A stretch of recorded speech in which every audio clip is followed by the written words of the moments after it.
بسم الله الرحمن الرحيم.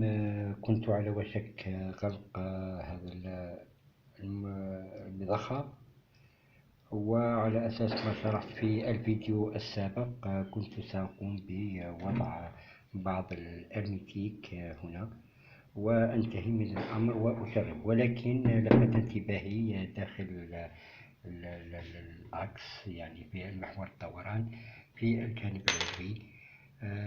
لا لفت انتباهي شيء، فقمت باستكمال الفتح، أعدت الفتح.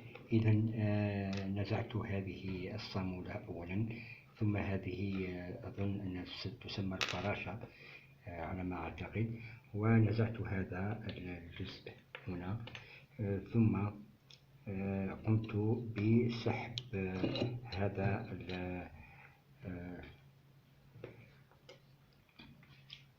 هذه القطع، ولاحظوا ماذا اكتشفت.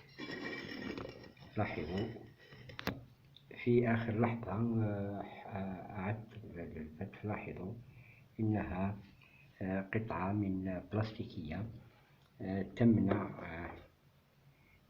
عودة الماء مع المحور الدوار. ولاحظوا ببطء، سأسحبها ببطء. إذا هي مقطوعة، لاحظوا مقطوعة، وهذا هو السبب الذي جعل هذه المضخة لا ترفع الماء من البئر. في أول الأمر البارحة صاحبها لم يذكر شيء عن تسرب الماء، ولكن اليوم التقيت به وقد ذكر أن الماء يتسرب. فعدت إليها ووجدت أن هذه القطعة البلاستيكية مقطوعة. لاحظوا انقطعت كليا. إذا ما علي الآن إلا أن أجد قطع أخرى. للأسف ليست لدي قطع أخرى، لأنه أنا في الحقيقة عندما يأتيني أي جهاز فإنني أهتم بالجانب الكهربائي، بالأسلاك وما غير ذلك. ولكن ما دام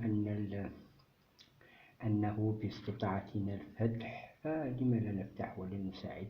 إذا هكذا سأبحث عن قطع أخرى وأقوم بوضعها هنا وأصلحه إن شاء الله. لربما سأجد القطعة البديلة وأضعها في مكان هذه وأعيد الغلق. وإذا تم تصليح ونجح الأمر فإنني سأقوم بفيديو آخر إن شاء الله، سيكون في البئر، لأنني سأحرص على تركيبها، وإن لم أركبها أنا فسأكون على الأقل حاضر إن شاء الله، وسأصورها بإذن الله وهي تعمل. إذا شكرا على المتابعة، وإلى اللقاء في فرصة أخرى إن شاء الله.